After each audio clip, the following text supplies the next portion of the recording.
Good morning. Yan o. Yan na siya o. Ilan na dahon? 10 na. Ayan, nag-cleaning pa ako. Baka bukas o sa Lunes. Hindi pa dumating yung pataba natin eh. May ilalagay rito eh.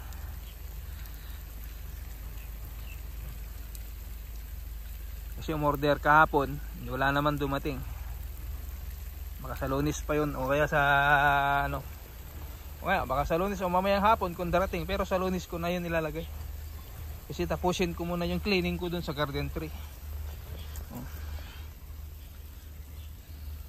Laki na, ito yung unang naitanim. Ito yung pangalawa, doon yung pangatlo, yun yung pangapat.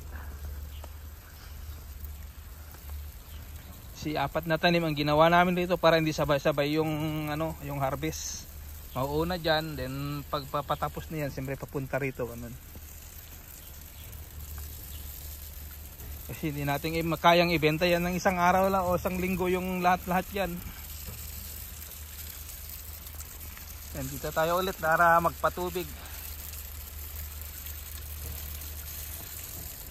Ang patubig namin dito twice a week.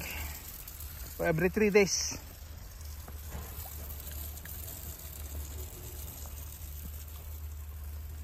Ayan siya oh. Diba? Ayan, may mga patubo na naman na mga ano. Ayan oh. So yung kailangan tanggalin. Pagtsagaan mo tanggalin kung anong tutubo dyan na ano.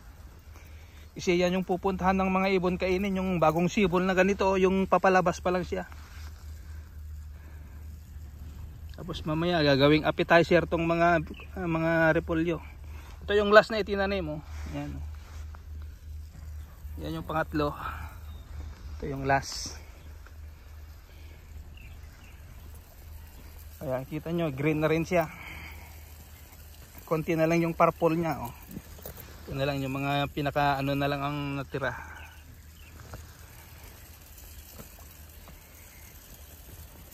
Lilipat natin ang patubig dito para hindi tayo mabasa. Yan. Ano.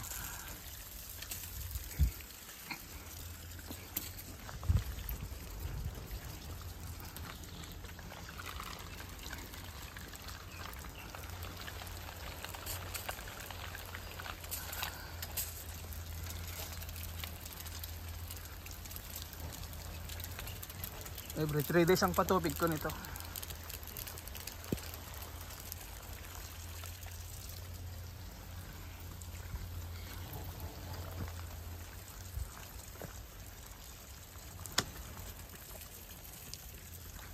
Ito yan yung unang tinanim natin, oh, di ba? Ito niya yung mga ano kinain ng ano, yung pinakatalbos niya noon, buti may lumabas pa na talbos. Ayan oh. Buti natuloy pa yung talbos niya, hindi naubos. Yan o, kinainan, di ba? Kung napabayaan nyo ng mga 2 days, 3 days pa, wala ka ng anihing repolyo, puro dahon na lang. Kasi ito yung pinaka-importante doon sa may pinakagitna. Yun ang kailangan protektahan.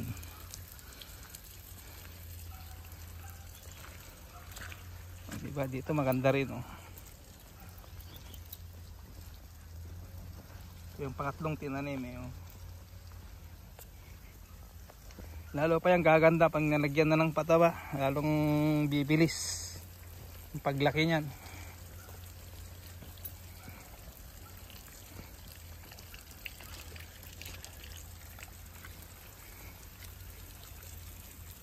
Nung Merkulis pang umorder, kaya lang wala pa raw stock. Umorder ulit, sabi di-deliver, pero wala pa naman. Baka mamayang hapon siguro di-deliver.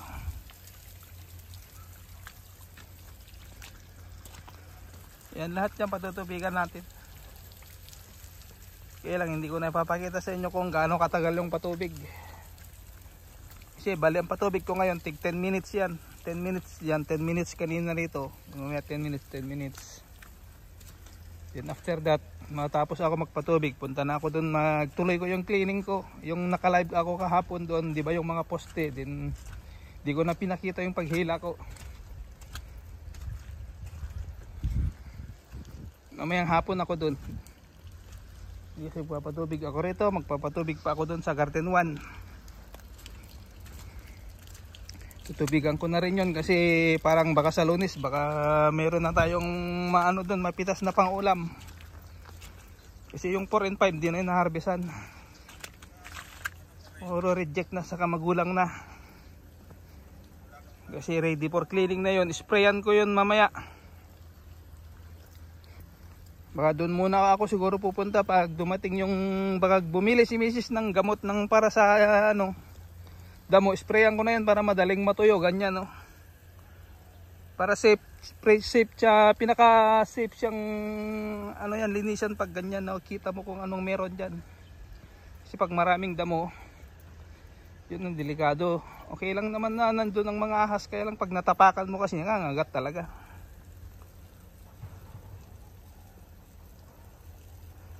So hanggang dyan lang po ang ating update dito sa ating repolyo after 2 weeks.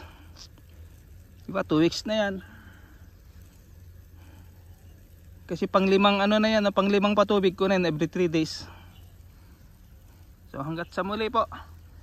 Salamat.